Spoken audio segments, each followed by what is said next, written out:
Nasubukan mo na bang magluto ng bulanglang na gulay? Kung hindi pa, para sa iyo ang video nito. Dahil dito ay magluluto tayo ng bulanglang na gulay. Simulan na natin ating pagluluto. Kumuha na ako dito ng kawali. Ang gagawin ko lang dito ay lalagyan natin ito ng tubig. Mga 1 litrong tubig ngayong aking nilalagay dito. Pero ito naman ay nakadepende sa inyo. Kung gusto niyo ng maraming sabaw, ay dagdagan nyo pa yung tubig. Unang inilalagay ko nga dito, itong sibuyas. Nundan ko naman ito ng kamatis. At maglalagay na din tayo dito ng luya.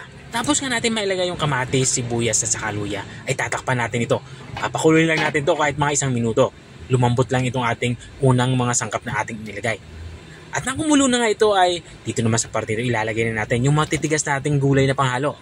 Unang inilagay ko nga itong ating papaya. At sinundan ko naman itong ating kalabasa. At naglagay na din ako dito ng okra. Tapos natin ito mailagay ay haluin lang natin to. At dito naman ay tatakpan ulit natin to. Hayaan natin itong kumulo kahit mga 1 minuto. At makalipas nga itong kumulo ng 1 minuto ay binuksan ko na nga ito.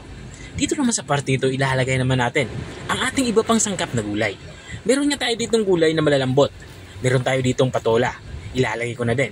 Ang ginawa ko lang dito sa patola ay hiniwa ko lang ito ng pabilog. Pero ito naman ay nakadepende sa inyo kung anong klaseng hiwa yung gusto nyo. Matapos natin mailagay yung patola ay maglalagay din tayo dito ng eggplant o talong.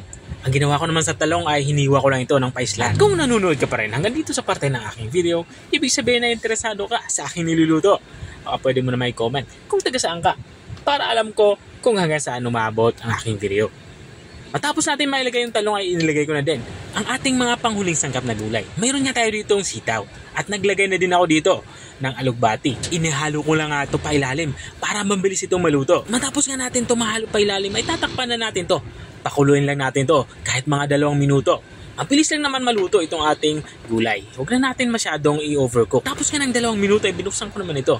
Dito naman sa parte ito ay magsisimula na nga ako maglagay ng mga pampalasa. Ay nga ang pagluluto ng bulanglang ay purely gulay lang. Wala tayong halo ditong mga sangkap katulad ng mga hipon o karne.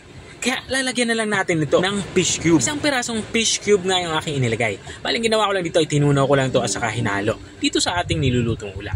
At dito naman sa parte ito ay tikman ko na ito kung pasok na sa aking panlasa. Naglalagay nga ako dito ng black pepper powder. At para naman sa ating pampaalat, naglagay ako dito ng patis. Mga 2 kutsarang patis nga yung aking inilagay dito. Pero kung wala kayong patis ay okay lang naman yung ilagay nyo ay asin.